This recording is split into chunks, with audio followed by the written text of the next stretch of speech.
1 Coríntios, capítulo 1, verso 30 e 31.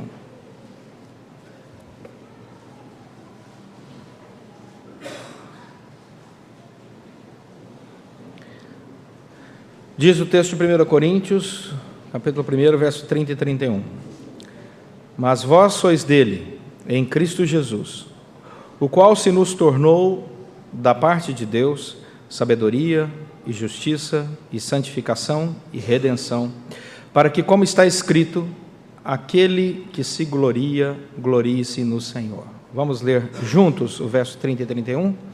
Mas vós sois dele, em Cristo Jesus, o qual se nos tornou, da parte de Deus, sabedoria e justiça e santificação e redenção, para que, como está escrito, aquele que se gloria, glorie-se no Senhor. Amém. Vamos orar. Senhor nosso Deus e Pai, que o Senhor nos instrua na meditação da Tua Palavra, que ela possa nos edificar, exortar, consolar e instruir, e assim, ó Deus, sejamos tomados da graça do Senhor, edificados pelo Senhor, para a glória do Senhor, para que a nossa vida seja repleta dessa comunhão com o Teu Santo Espírito, firmado, fundamentado na Tua Palavra. Oramos pedindo a orientação do Senhor e a compreensão vinda do Senhor, em nome de Jesus Cristo. Amém. Nós temos muitos gurus hoje na área de economia, cultura, ciência, né? Eles estão aí com blogs, livros, Instagrams, e você vê uma série de pessoas dando palpite na nossa vida, né? Vamos falar a verdade, né? Faça isso, não faça aquilo outro, vista assim, não vista daquele jeito, e aí você vai levando aquele tanto de informação para casa. Afinal de contas, nós somos a sociedade da informação. Essa é a realidade da nossa sociedade, é isso que nós somos.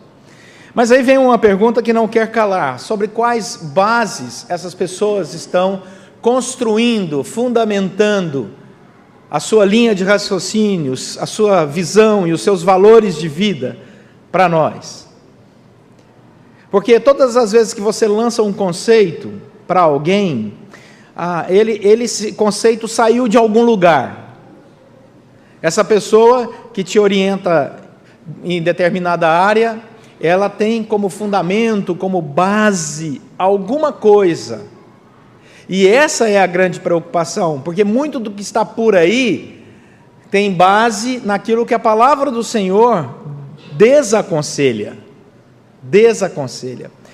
Eu fiquei sabendo ontem, por exemplo, que existe uma pessoa que diz que você faz uma consulta com ela e que ela abre o seu coração e abre seus horizontes, e ela usa princípios do xamanismo, que vem lá dos indígenas. É que está fazendo o maior sucesso na internet. Eu fiquei pensando, meu Deus do céu, será que algum cristão está caindo nesse engodo espiritual? Não é possível, não pode. Né? O apóstolo Paulo, quando escreveu essa carta, ele estava passando por um momento muito interessante. Se você ler, por exemplo, Atos, a história dessa carta começa lá em Atos, capítulo 16, porque no capítulo 16, Paulo tinha pregado o evangelho em Filipos, na cidade de Filipos. Mas lá ele tinha sido perseguido e até açoitado por ter pregado o evangelho. Ele sai de Filipos, tendo deixado já uma igreja plantada, apesar de toda a dificuldade da pregação do evangelho, ele sai dali e ele viaja até Atenas, capítulo 17 de Atos. Ao chegar em Atenas, novamente ele é perseguido, ele sofre escárnio por pregar o evangelho, apesar de deixar lá também um grupo de cristãos, mas a vida dele não é fácil. Então ele viaja para Corinto, capítulo 18 de Atos. E quando ele chega em Corinto, ele diz que chega lá em fraqueza, temor e grande tremor, porque as experiências das cidades anteriores já tinham minado aquela alegria do apóstolo Paulo. Ele chega cansado naquele lugar, continuava acreditando na importância de plantar uma igreja ali, mas ele está cansado.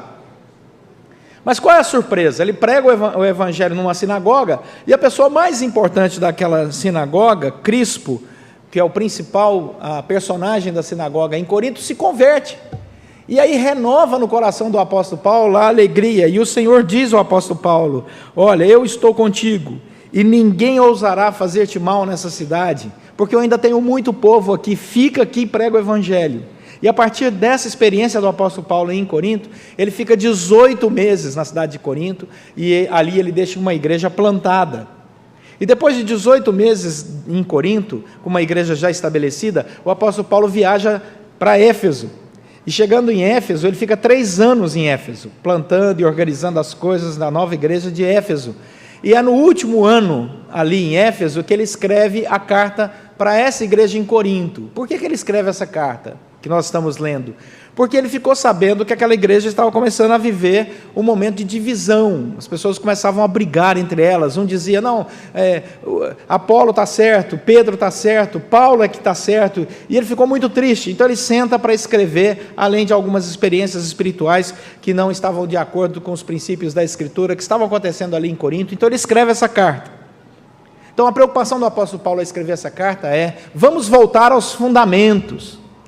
Diante de grandes problemas, crises, de desorientação, diante do momento em que você fica tentando buscar coisas que possam te ajudar, uma visão de vida, valores de vida, a atravessar essa jornada que nós temos no nosso dia a dia, ao invés de ficarmos debatendo os pontos e uma visão sobre a vida aqui e acolá, alguns valores, o apóstolo Paulo diz: gente, para tudo e vamos voltar aos fundamentos. E o primeiro fundamento que ele diz aqui no versículo 30 é importantíssimo para a nossa vida nesse momento que nós também atravessamos. Porque assim como a igreja de Corinto, nós também atravessamos um momento de muita insegurança, de muita incerteza, de muita instabilidade. Maior é a instabilidade que nós vivemos que a cotação do dólar, né? Cada hora está num ponto, né? Nós olhamos então para esse texto, e o texto diz assim: primeira coisa que você tem que se lembrar, olha o versículo 30. Vós sois dele. O apóstolo Paulo diz assim: nunca se esqueçam, nós pertencemos ao Senhor, nós temos uma vida com Deus, nós temos uma relação em que o Senhor é nosso Senhor, o Senhor Jesus Cristo é o Senhor da nossa história. Portanto, nunca se esqueça desse primeiro ponto: nós pertencemos a Deus. Eu não sei quanto a você, mas eu já percebi várias vezes na Escritura Sagrada a palavra usada para zelo como uma palavra que Deus tem no seu relacionamento com o seu povo. Deus diz assim: eu tenho zelo com vocês. Em alguns textos a palavra zelo é traduzida por ciúme. Deus diz assim: eu tenho ciúme de vocês. Você já pensou isso? Deus tendo zelo da nossa vida. Deus tem zelo. Tem certos objetos nas nossas casas que nós temos zelo, fala a verdade. Eu tenho uma coleção de caneca lá em casa que eu tenho zelo, né? Eu gosto de caneca. Cada viagem que eu faço eu trago uma caneca, para desespero da Cristiane, né? Ela já está orando para que Deus me livre disso, né? Né? Então eu gosto de caneca, né? Acho legal caneca. Não tragam caneca de presente para mim, por favor. Não façam. A Cristiane vai ter um ataque se vocês fizerem isso. Mas quando eu viajo, eu compro caneca. Agora, na reunião do Supremo Concílio, quando eu cheguei lá, eles deram um presente para nós. Né, Wilson? Qual foi? Uma caneca. Aí eu tirei uma foto e mandei por zap para a Cristiane. Ela falou: não é possível. Nós temos zelo com aquilo que a gente gosta. A gente ama. Objetos nós gostamos, não amamos. Amamos pessoas. Deus nos ama e Ele tem zelo por nós. Nós somos dele. Acalma seu coração. Seja qual for a instabilidade, física, emocional, espiritual, financeira, acalma seu coração. Deus tem zelo por você. Às vezes nós sentimos um pouquinho de falta de zelo de outras pessoas conosco, afinal de contas o mundo está uma correria, mas Deus nunca se esquece de nós. Olha o que diz o verso 30. Vós sois dele, e esse pertencimento é em Cristo Jesus. É porque Cristo Jesus veio e fez o que fez. Então, em Cristo Jesus, o qual se nos tornou, da parte de Deus, sabedoria.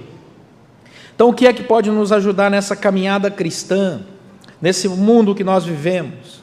Olharmos para Cristo Jesus como o nosso valor maior, o nosso exemplo maior de sabedoria. Ele se nos tornou, vindo de Deus, o exemplo de sabedoria. Eu vou encontrar sabedoria num livro, às vezes num livro de filosofia, às vezes num livro cristão, às vezes num livro de matemática, cada um tem um gosto.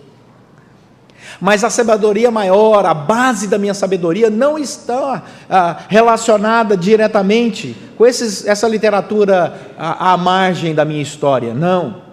A literatura principal, focal, a base do meu edifício é a sabedoria que emana de Cristo Jesus. E é sob a sabedoria de Cristo Jesus que eu julgo todas as outras sabedorias. Então, se eu li alguém, vi alguém, assisti um vídeo, assisti uma aula, que tem algum princípio de sabedoria que vai contra a sabedoria de Cristo, essa não serve. Mas se eu vi alguém que falou alguma coisa e essa sabedoria tem a ver com a sabedoria de Cristo, essa passa pela peneira, agrega valores à minha vida. Mas em Cristo, que é a base da minha sabedoria, eu edifico a minha vida sobre a rocha. E tempestade alguma, diz Jesus Cristo, derruba uma casa construída sobre a rocha. Sobre a rocha. Mas se alguém edifica sua casa sobre a sabedoria desse século, edifica sobre a areia. E a casa não resiste à tempestade. Então nós resistimos à tempestade porque a nossa base de sabedoria está em Cristo Jesus. Colossenses capítulo 1, vamos dar em Colossenses. Diz isso, nos orienta. Colossenses 1, 9 em diante. Paulo escreve à igreja em Colossos e diz assim, na cidade de Colossos, capítulo 1, verso 9 e 10.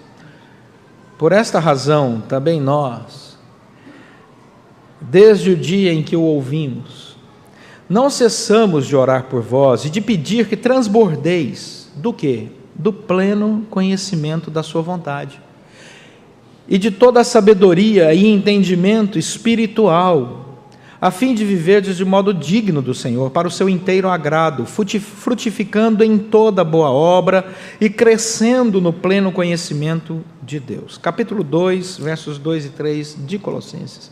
Para que o coração deles seja confortado e vinculado juntamente em amor, e eles tenham toda a riqueza da forte convicção do entendimento, para compreenderem plenamente o mistério de Deus, Cristo, em quem todos, não são alguns não, todos os tesouros da sabedoria e do conhecimento estão ocultos.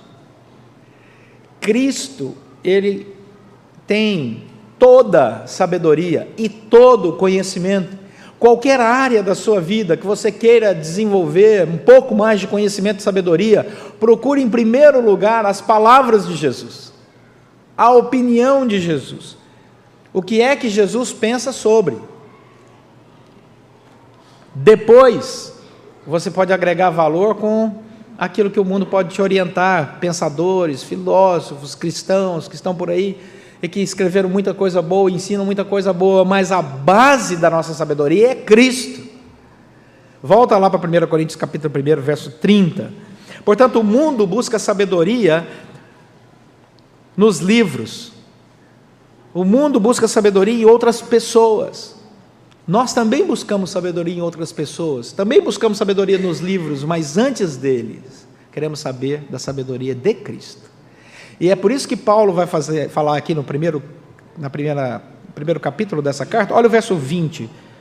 Ele diz assim: onde está o sábio? Versículo 20 do primeiro capítulo de 1 Coríntios. Onde está o sábio? Onde o escriba? Onde o inquiridor desse século? Porventura não tornou Deus louca a sabedoria do mundo? Visto como na sabedoria de Deus o mundo não o conheceu por sua própria sabedoria. Aprove a Deus a salvar os que creem pela loucura da pregação. Deus chama a pregação de loucura. Eu queria só fazer uma ilação aqui com os irmãos. Se pregação é loucura, quem prega é o quê? É só para você pensar, né? Bom, vamos adiante, né? Pela loucura da pregação, verso 22. Portanto, tanto os judeus pedem sinais, como os gregos buscam sabedoria, mas nós pregamos a Cristo crucificado, escândalo para os judeus, loucura para os gentios, mas para os que foram chamados, tanto judeus como gregos, pregamos a Cristo, poder de Deus e sabedoria de Deus, porque a loucura de Deus é mais sábia do que os homens, e a fraqueza de Deus é mais forte do que os homens. Esse é o nosso padrão. Esse é o nosso padrão. E porque somos dele, em Cristo Jesus, ele se nos tornou, por próprio decreto de Deus, a nossa grande referência de sabedoria. A nossa grande referência de sabedoria. E isso que nos interessa. Segunda coisa interessante, olha o texto vai dizer que ele também se nos tornou justiça. A justiça de Deus é diferente da justiça dos homens. A justiça de Deus é maior que a justiça dos homens, porque a justiça de Deus, ela é pura, ela é santa e ela não nos frustra. Deus não nos frustra quando nós cremos na sua justiça. Nós vivemos nesse mundo e temos fome e sede de justiça, mas vai chegar o dia em que seremos fartos. Jesus fala sobre isso. Calma, nesse mundo nós não vamos ver justiça plena, mas vai chegar o dia em que essa nossa fome e sede de justiça, ela será farta. E quando nós nos relacionamos com Deus e com os homens, nós não nos preocupamos com a justiça dos homens, porque temos um advogado diante de Deus. 1 João, capítulo 2, versículo 1. E o nosso advogado é Cristo, o justo.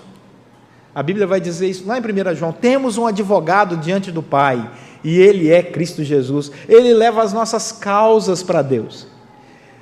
Ninguém pode entender a profundidade da nossa dor, nem a profundidade da nossa alegria, mas Cristo pode.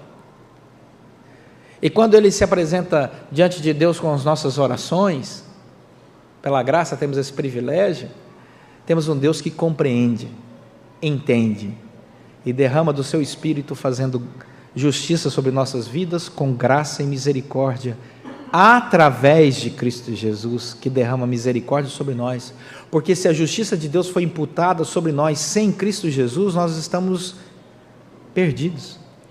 Mas quando a justiça de Deus é imputada sobre nós através de Cristo Jesus, e em Cristo Jesus somos justificados, tudo faz diferença, porque pela graça nós somos salvos. Mediante a fé, isso não vem de nós, é dom de Deus. Portanto, é interessante quando o Senhor diz aqui nesse texto, porque somos de Deus em Cristo Jesus, ele se torna para nós a referência de sabedoria e a referência de justiça. E a nossa referência de justiça, se estiver voltada com os nossos olhos para os homens, nós estamos perdidos. Não espere dos homens o retorno das suas obras justas, porque você se frustrará. Há muitos anos atrás, eu era seminarista em Goiânia. Goiânia é quente. E eu morava no final de uma avenida muito importante lá em Goiânia. E eu desci na praça cívica, de ônibus. E seminarista é uma miséria, porque não tem dinheiro algum. Até o dinheiro do picolé contado. E estava muito quente, era 2 horas da tarde, assim, por aí, 3 horas da tarde, estava quente. E eu passei num negócio e contei meu dinheiro e dava para comprar um picolé daqui bom. Ainda dava para comprar o pão do outro dia, era muito dinheiro. E eu comprei. E eu fui descendo ali a avenida, naquele sol, descendo e tal, chupando aquele picolé, agradecendo a Deus. Ai, que maravilha, alguém inventou o picolé, né? Glória a Deus, né? Então, eu me lembro de um tio meu, que há muitos anos atrás, quando lançou o picolé, comprou picolé e viajou 200 quilômetros para levar picolé para a família. Abriu o porta-luva do carro e disse, comprei uma coisa nova. O resultado, vocês imaginam, né? E aí eu estava todo feliz, descendo. E quando eu cheguei lá embaixo, depois de uns 15 quarteirões, aquele sol a pino, que eu fui comprar o pão, eu vi que a mulher que tinha me dado o troco lá naquela panificadora onde eu comprei o picolé, tinha me dado 50 centavos a mais de troco. Justiça de crente é uma miséria. Eu não podia dormir com aquilo no coração. Lá vai eu, avenida acima, sol a pino, para entregar 50 centavos de troco para aquela senhora, porque não estava errado. E eu fui. E subi, morrendo de sede, perdi tudo, né? As calorias que eu tinha ganhado no caminho. Quando eu cheguei lá na panificadora, eu, na minha mente, né, eu vou entregar e ela vai dizer, que maravilha, muito obrigada. E eu vou dizer, eu fiz isso porque eu sou crente, sabe aquela coisa toda já, a novela na cabeça. Quando eu entreguei, cheguei lá, que eu cheguei no caixa, falei, olha, você me deu isso aqui a mais, de troco. Pus assim, ela fez assim, próximo. Lá vou eu voltar, a pé, todos aqueles quarteirões, com sol a pino. E dentro de mim eu batia no meu coração, fui tolo, né? Não vale a pena ser honesto nesse país, né? Pensando naquelas coisas, até que eu senti realmente aquela coisa no meu coração fortemente dizendo assim: você fez isso para ser visto pelos homens? Ou você fez isso pela nossa relação de justiça? Porque quem faz isso para ser visto pelos homens não ganha mérito diante de Deus, é hipócrita. Aprendi a lição, que no fundo, nossa justiça é por causa da nossa relação com Deus, não é por aquilo que os homens vão achar de nós, porque é isso que glorifica a Deus, porque quando nós fazemos diante de Deus, aí os homens glorificam a Deus, mas quando nós fazemos diante dos homens, os homens nos glorificam, e a Bíblia diz aí: você já recebeu sua recompensa que não vale nada. E é por isso que Cristo Jesus é essa referência para nós de sabedoria e de justiça, porque a justiça de Cristo é extraordinária, e ela nos conduz ao próximo passo. Olha o versículo 30, em Deus, por causa dessa nossa relação com Ele, estabelecida em Cristo Jesus, nós então descobrimos o caminho da sabedoria, que é Cristo, o caminho da justiça, que é Cristo, e o caminho da santificação. João Calvino, falando sobre santificação, diz que Paulo chama Cristo nossa santificação. Por isso ele quer dizer que nós, por natureza, somos imundos, por causa dos nossos pecados, né? Nascemos de novo pela ação do Espírito para a santidade, para que tenhamos condição de servir a Deus. E disso deduzimos, diz João Calvino, também que não podemos ser previamente justificados pela instrumentalidade da fé somente, se ao mesmo tempo não vivermos em santidade. Porquanto esses dons da graça vão juntos como que atados por um laço indestrutível, de modo que se alguém tenta separá-los, em certo sentido, está fragmentando a Cristo. O que Calvino quis dizer ao interpretar esse texto? Quando você olha para o texto, você vai perceber que sabedoria, ela está unida com justiça e unida com santidade. Não há como separar as três coisas. Não tem como você falar assim: eu sou santo, mas não sou justo. Eu sou sábio, mas não sou santo. O texto vai dizer: está tudo unido. Porque você é sábio, você é justo. Porque você é justo, você é santo. Porque você é santo, você é sábio. Mas onde eu encontro essa referência costurada dessa forma? Em Cristo Jesus, não é em você mesmo. É porque em Cristo você tem todas essas coisas sendo conduzidas como um bloco, né? Como cimento, areia, pedra e ferro estabelecem um bom alicerce para a construção. São elementos que se somam, e somados são indestrutíveis. E a santidade de Deus, ela vem para nos transformar. A santificação, diz o comentarista Leon Morris, só se realiza em nós pelo poder divino. Não é uma resolução humana, é o poder de Deus. E quando o poder de Deus vem no nosso coração, a graça irresistível de Deus te transforma. E você se vê sendo transformado dia após dia, você fica pensando: como é que isso está acontecendo em mim? É porque Deus é poderoso para fazer infinitamente mais do que pedimos ou pensamos. Um marido crente, esposas podem acreditar, ele vai se tornando uma pessoa melhor a cada dia. Eu sei que às vezes você duvida disso, mas pode acreditar, né? E o marido também pode acreditar que a sua esposa vai melhorando. As mulheres já nascem bem melhores que os homens, né? Estou falando isso porque está gravado e a minha esposa vai ver depois. Então nós precisamos estabelecer essa relação de alegria na santidade, mas a santidade implica em mudança. Tem um equívoco sendo dito por aí, meus irmãos, teológico, que é assim: eu digo que isso é um raciocínio falacioso. Eu vou abraçar todas as pessoas porque Deus abraçava todas as pessoas, mesmo que elas estejam vivendo uma vida diferente do projeto de Deus para elas. Porque Deus amava todo mundo, Deus é amor, então nós devemos abraçar todas as pessoas, mesmo aquelas pessoas que estão vivendo à margem da sociedade, uma vida totalmente destrutiva e atolada no pecado, mas nós temos que abraçar porque Jesus amava essas pessoas. É verdade. Só tem um detalhe que estão esquecendo, que é o resto da história. É que Jesus abraçava a prostituta e dizia para ela: muda de vida, vai, não peques mas estão esquecendo dessa parte. Porque Jesus amava todas as pessoas, ele ia lá e tirava a pessoa do buraco, ele não ficava no buraco com ela. Deu para entender a diferença? Quem tem ouvido para ouvir, ouça. Porque eu vejo até muitos líderes espirituais conceituados indo para a lama e dizendo assim: ah, Jesus ama a lama, ei, Jesus está na lama com vocês, e ele te ama e pode continuar na lama que ele te ama aqui, nessa lama do pecado. Não é verdade, não. Isso é falso profeta. Isso é falso profeta. Temos que ir lá na lama, abraçar a pessoa, dizer: Jesus te ama e quer te tirar dessa lama, que é a sua escolha de uma vida longe dos propósitos de Deus. Vem cá, vamos sair disso aqui? Vamos sair disso aqui? Aí sim. Aí é evangelho por inteiro.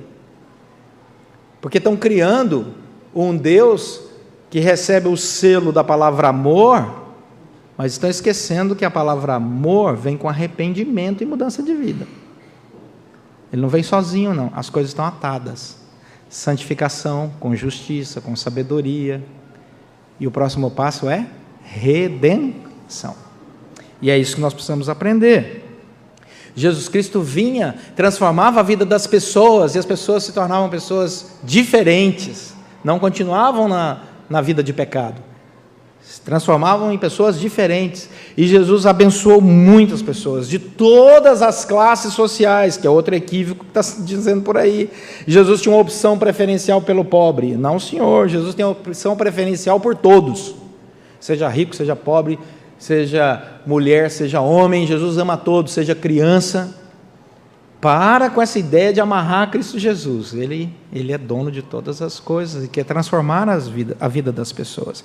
E usava, de sua graça e misericórdia, aplicava para transformar pessoas e sua religiosidade quebradiça. Um Jesus que ia na casa do pecador, ceava com o pecador, bebia vinho com o pecador e transformava a vida dele. Jesus se conversava com a prostituta, falava que a vida dela não estava feliz e transformava a vida dela, e ela largava aquela vida, e aquele pecador largava a sua vida, e ele andava com esse povo em novidade de vida, e até o seu ministério era sustentado, Lucas capítulo 8, por ofertas de mulheres, o que não era uma coisa bem vista naquela época, mas Jesus queria mostrar, e ele não precisava disso, mas queria mostrar que em igreja somos todos iguais, e uns aos outros nos ajudamos, amamos, sustentamos, perdoamos e caminhamos juntos. Esse é um aspecto da redenção. Então, a última coisa é a palavra redenção, que está no versículo 30.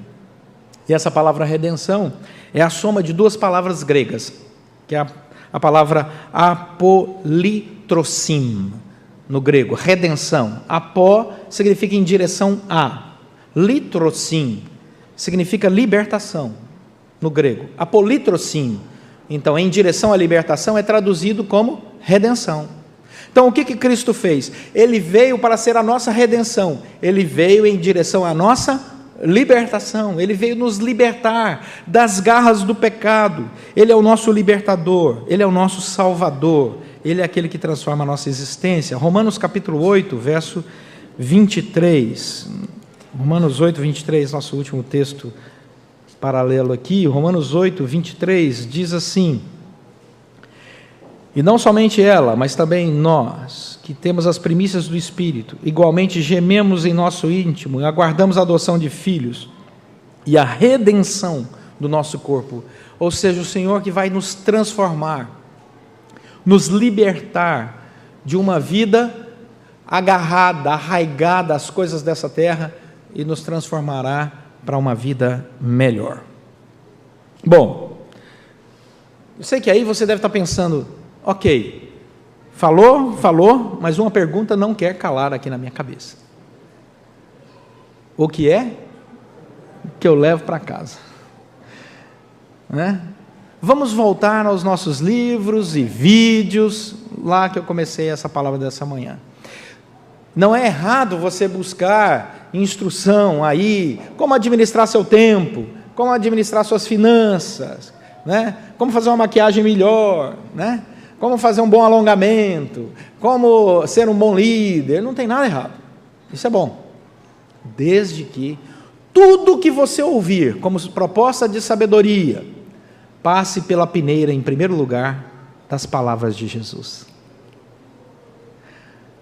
O que está sendo dito vai ao encontro da palavra de Jesus, ou seja, abraça as palavras de Jesus, ou vai de encontro às palavras de Jesus, ou seja, choca com as palavras de Jesus. Porque se for ao encontro das palavras de Jesus, ótimo, eu estou agregando valor à minha vida. Mas se for de encontro, eu vou refutar. Não quero, porque isso não edifica a minha vida. Somos a sociedade da informação, graças a Deus por isso. É um grande privilégio da nossa sociedade. Estamos vivendo um momento único na história. É uma maravilha, graças a Deus por isso. Apesar dos 3.427.000 grupos de WhatsApp que você tem, né? Agradeça a Deus pelo celular. É uma bênção ser parte dessa sociedade da comunicação, mas filtre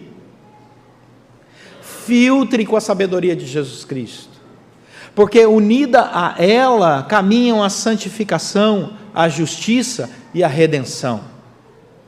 E quando, por causa desse também volume enorme de informação, o seu coração ficar um pouco temeroso, já que tantas coisas ruins estão acontecendo no mundo, há tanta insegurança no mundo, acalma o seu coração e volta ao princípio primeiro do texto. Nós somos de Deus. Ele tem zelo. Ele nos ama. Nunca se esqueça disso. Nós pertencemos a Deus. Vós, diz o texto, sois dele. Vós sois dele. Eu sou de Cristo. Ah, porque eu fiz alguma coisa extraordinária? Não, pela graça. Mesmo sendo pecador miserável, Jesus veio, morreu na cruz por mim, ressuscitou o terceiro dia, me abraça e diz: vamos lá, vocês me pertencem. Portanto, o caminho da sabedoria, da justiça, da redenção e da santificação, todos esses unidos, são para a glória de Cristo. Olha o que diz o verso 31, portanto, aquele que se glorie-se no Senhor, não nas suas obras, mas no Senhor. Não na sua sabedoria, mas na sabedoria de Cristo. Não no seu senso de justiça, no senso de justiça de Cristo. Não no seu senso de redenção, na redenção de Cristo. Não porque você se acha santo, mas porque Deus te faz santo. Deus te faz santo. Isso faz toda a diferença. Então leva isso para casa. A sua certeza de pertencimento. Você pertence a Deus. Mal nenhum, praga nenhuma chegará à sua tenda. Deus vai derramar graça. A economia está ruim, Deus cuida da minha economia. Segurança, Deus cuida da minha segurança. Ah, o que será do futuro dos meus filhos? Estou trazendo os meus filhos à casa do Senhor, Deus vai cuidar dos meus filhos. E eu vou deitar em paz, e em paz me deito e logo pego no sono, porque só Tu, Senhor, me fazes repousar seguro. Não ando temeroso por aí não, porque eu sei a quem pertenço. Se eu cuido bem das minhas canecas, Deus cuida bem de mim. Vamos orar.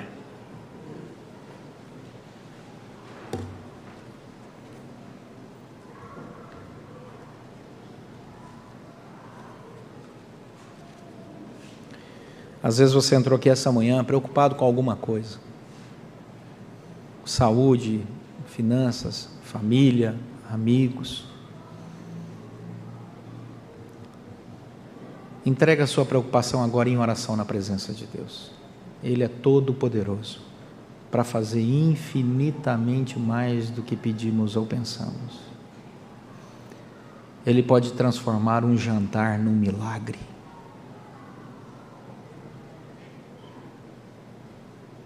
Pode sim.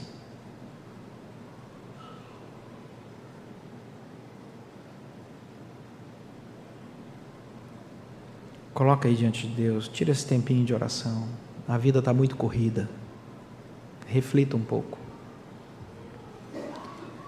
Agradeça a Deus porque em Cristo Jesus temos essa certeza e segurança.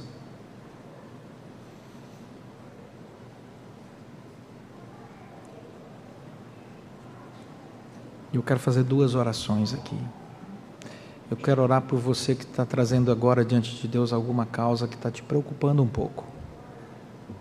E depois eu quero orar pela igreja toda. E se você quer consagrar uma causa especial diante de Deus e quer essa oração especial, só levanta a sua mão que eu quero orar por você. Amém, amém, amém. Deus te abençoe. Deus abençoe, Deus abençoe, Deus abençoe, Deus abençoe. Mantenha a sua mão estendida mesmo, para a gente possa orar por você. Coloca aí diante do Senhor. Senhor, nosso Deus e Pai, estas mãos estão estendidas. Toca, Senhor, nessas vidas. Toca, Senhor, e tira toda preocupação, toda ansiedade, toda dúvida. Revela, Senhor, a Tua graça, o Teu poder, a Tua proteção. Ó Senhor, o Senhor é soberano, o Senhor é amoroso, o Senhor é o Deus que age com graça sobre aqueles que Te buscam, apesar das nossas imperfeições.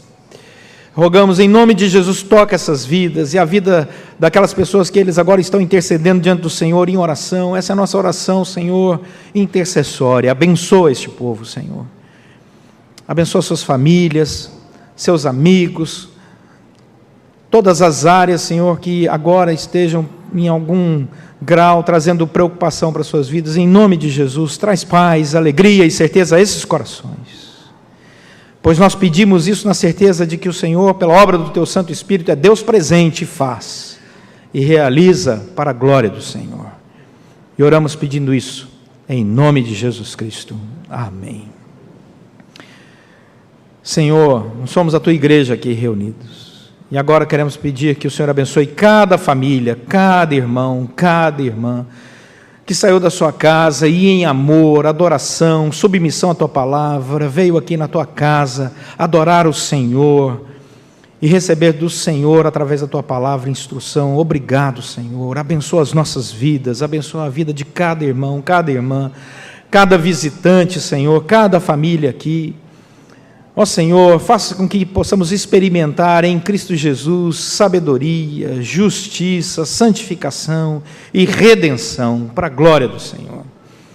E assim, ó Deus, possamos viver sensata, justa e piedosamente, mostrando para as pessoas ao nosso redor que a nossa alegria vem desse nosso relacionamento com o Senhor.